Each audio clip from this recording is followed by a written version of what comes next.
안녕하세요. 오늘은 천년이 넘는 구약 성경의 방대한 역사를 하나의 큰 그림으로 아주 흥미진진하게 한번 꿰뚫어 보겠습니다. 자, 이 어마어마한 서사시의 한가운데에는 과연 어떤 메시지가 숨어 있을까요? 모든 사건을 관통하는 그 중심 줄거리를 지금부터 함께 찾아보시죠. 한민족이 약속의 땅에 승리하며 들어서는 그 순간부터 시작해서요. 모든 것이 무너진 폐허 위에서 나라를 다시 세우기까지 이 6개의 시대를 따라서 그들의 여정을 한번 쭉 따라가 보겠습니다. 네, 우리의 이야기는 바로 여기서 시작됩니다. 새로운 지도자 여호수아, 그리고 정말 운명의 기로에 선 이스라엘 백성, 이들을 향한 하나님의 약속과 함께 말이죠. 하나님이 함께 하시겠다. 바로 이 약속이 앞으로 일어날 모든 일의 기초가 됩니다. 여호수아가 두려움을 떨치고 백성을 앞으로 이끌어 나갈 수 있었던 힘의 원천이었죠. 여기서 아주 중요한 핵심 주제가 드러나는데요. 진짜 승리는 인간의 생각이나 상식을 뛰어넘는 하나님의 그 독특한 명령을 신뢰할 때에 온다는 겁니다. 여호수아는 죽기 전에 백성에게 정말 냉엄한 선택지를 남깁니다. 그리고 이 선택의 문제는 앞으로 그들의 역사 내내 메아리치게 되죠. 그런데 여호수아가 죽고 난 후에 상황이 급격히 나빠집니다. 아주 파괴적인 패턴이 반복되는 암흑기가 시작되거든요. 사사 시대를 한마디로 요약하면 바로 이 끝없는 악순환입니다.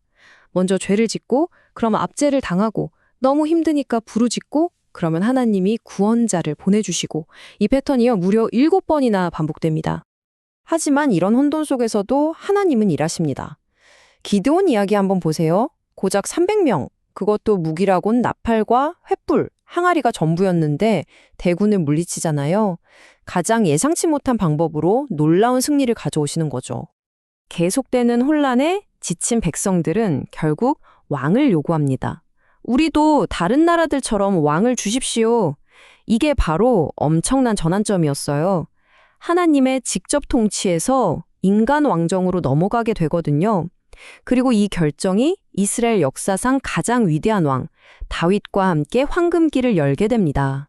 바로 이 장면이 젊은 다윗의 모든 것을 보여주죠. 거인 골리앗 앞에서 자신의 힘이나 무기를 의지하는 게 아니라 이 전쟁이 누구에게 속했는지를 선포하잖아요. 이게 바로 그를 미래의 왕으로 만든 믿음이었습니다. 왕이 된 다윗은 정말 대단한 일을 해냅니다. 흩어져 있던 12지파를 하나로 묶고 예루살렘을 정치와 신앙의 중심지로 만들죠. 하나님을 중심에 둔 통일되고 강력한 왕국을 세운 겁니다. 하지만 이 위대한 왕도 완벽하진 않았어요. 씻을 수 없는 큰 죄를 짓기도 했죠. 근데 이 기도를 보세요. 자신의 가장 깊은 죄를 고백하며 쓴 이 기도는 그의 진짜 위대함이 어디에 있었는지를 보여줍니다. 바로 철저히 회개하고 하나님의 자비에 의지하는 마음이었죠. 하지만 다윗 이후 그 왕국의 영광은 안타깝게도 그리 오래가지 못합니다. 죄와 우상숭배가 결국 나라를 비극적인 분열로 이끌고 말거든요. 이 둘을 비교해보면 정말 극명한 대조를 이루죠.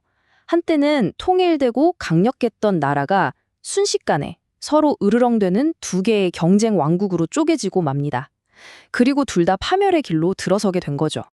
수많은 선지자들이 그렇게 경고했지만 결국 그들의 경고를 무시한 결과는 비참했습니다.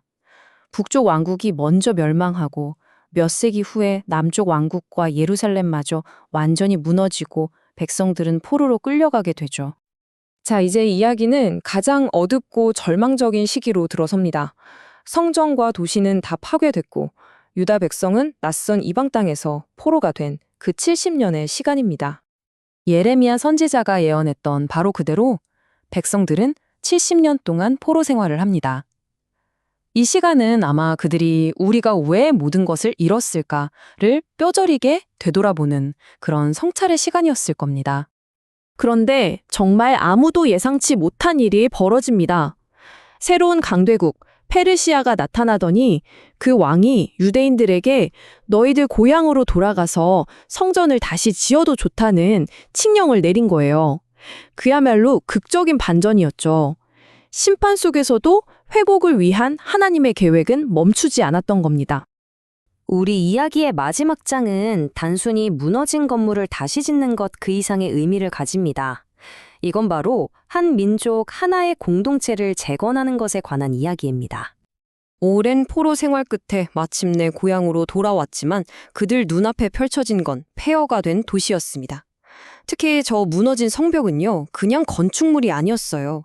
그건 그들의 무너진 자존심이자 국가적인 수치 그 자체였습니다. 이 막막한 상황 앞에서 당시 페르시아 왕의 술관원이었던 느헤미야는 뭘 가장 먼저 했을까요? 바로 기도였습니다. 정치적인 수를 쓰기 전에 먼저 무릎 꿇고 하나님께서 길을 열어주시리라 믿었던 거죠. 그 결과는 정말 놀라웠습니다. 느헤미야의 기도와 리더십 그리고 돌아온 백성들의 헌신이 하나가 되니까 그 거대한 예루살렘 성벽이 불과 52일 만에 기적적으로 재건됩니다. 자, 이렇게 흥망성쇠를 거듭한 한 민족의 장대한 여정을 따라와 봤습니다. 그런데 이들의 실패와 신실함, 그리고 마침내 찾아오는 회복에 대한 이야기가 과연 과거의 기록으로만 남아있을까요? 이 오래된 이야기가 오늘을 살아가는 우리에게는 과연 어떤 의미가 있을지 한번 깊이 생각해 볼 문제입니다.